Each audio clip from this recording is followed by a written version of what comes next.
Всем привет!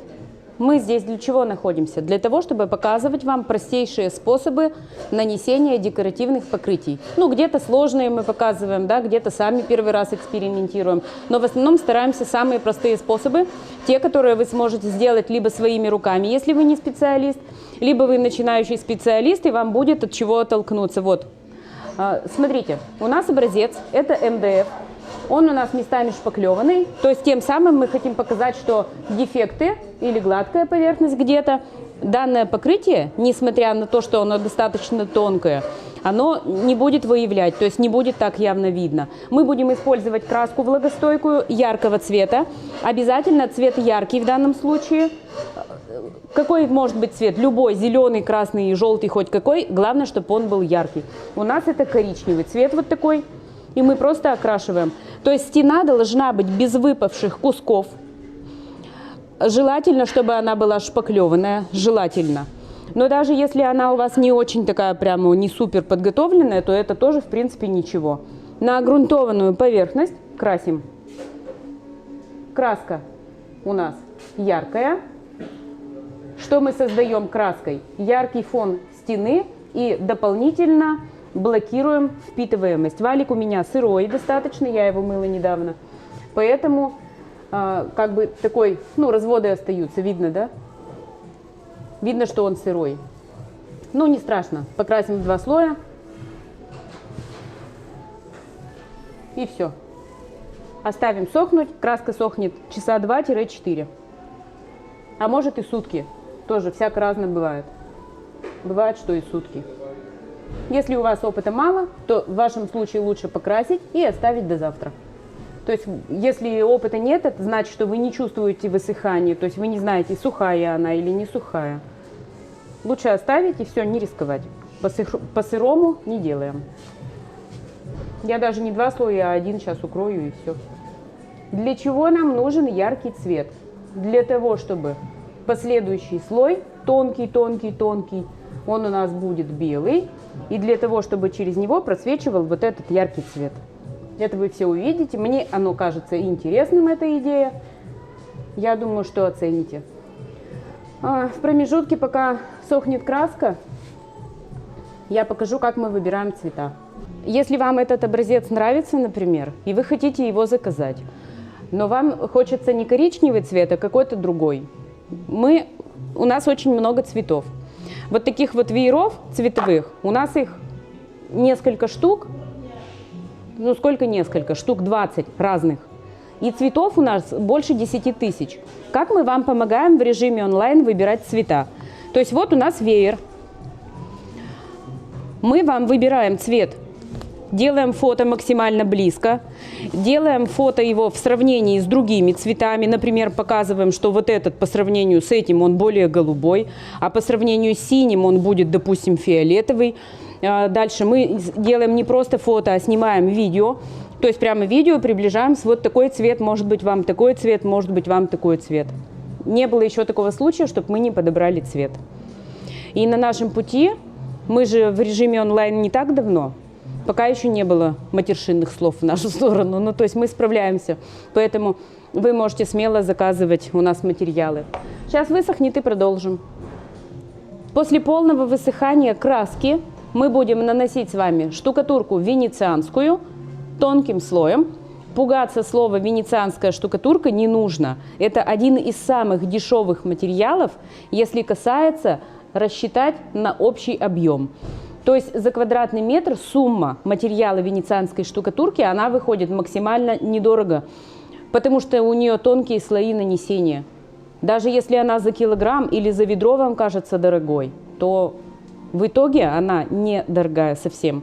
На яркую поверхность стены наносим штукатурку венецианскую тонким слоем, ну совсем таким тонюсеньким, чтобы укрыть поверхность стены, вот таким.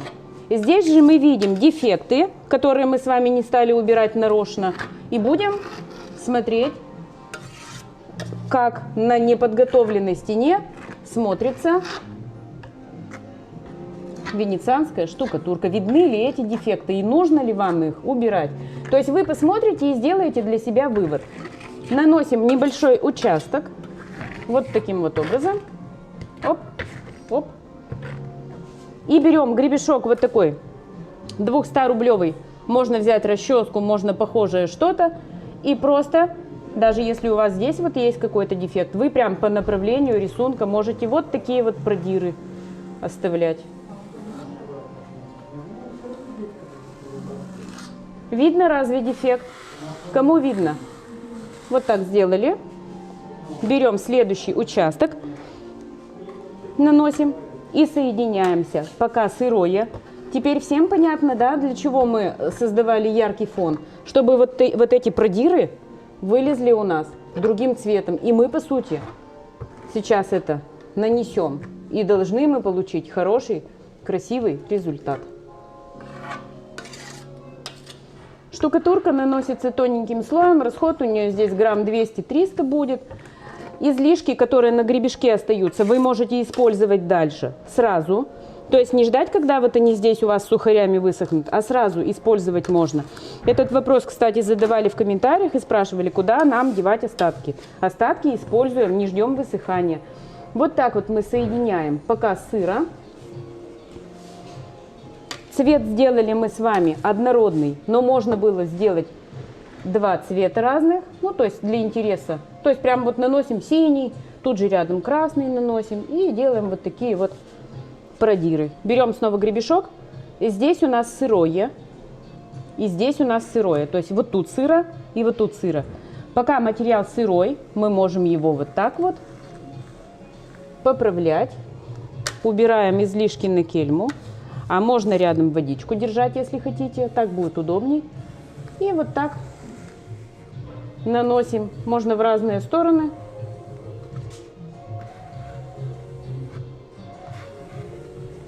Я думаю, что мы молодцы. И это будет очень симпатично. И не видно никаких дефектов.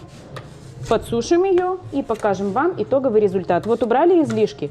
И пока она сырая, я могу еще убрать. То есть, где мне не нравится, я могу поправить. Я думаю, что надо оставить. А мне не нравится вот здесь. Смотрите, видите лысое пятно? Что мы с ним будем делать? Мы сейчас его вот так замажем. Вот так. Оп. И пока оно сырое, мы его поправим. Вот. И все.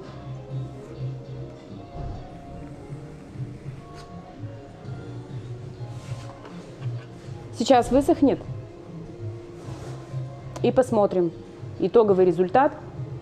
Что я могу вам сказать? Сейчас уберу излишки.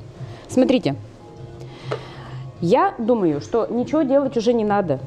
Сейчас он высохнет, вы его посмотрите, готовый результат, и напишите, нравится он вам или не нравится. Здесь минимальные затраты физические, минимальные затраты финансовые. Нанесли, и мне вот это кажется красивым. Как вы считаете? Я его оставлю матовым, не буду покрывать лазурями. Если хотите, можно, да, добавить перламутра после высыхания губками или как. Если кому-то нужно будет, напишите вопрос в комментарии, мы его покроем и заснимем вам готовый. Ну вот на данный момент я бы его матовым хотела оставить. Этот материал можно приобрести у нас. Есть ссылки в описании. Переходя по этим ссылкам, вы попадете или в WhatsApp, или в Viber, или в ВК. И мы там отвечаем, в том числе я и Роман, отвечаем вам по этим ссылкам. Мы вам помогаем подбирать материалы, оформляем доставку в любой регион, в принципе. Подбираем вам цвет, все, что нужно. Ну и все. Ждем ваши отзывы, комментарии, подписки ваши и лайки. Пока.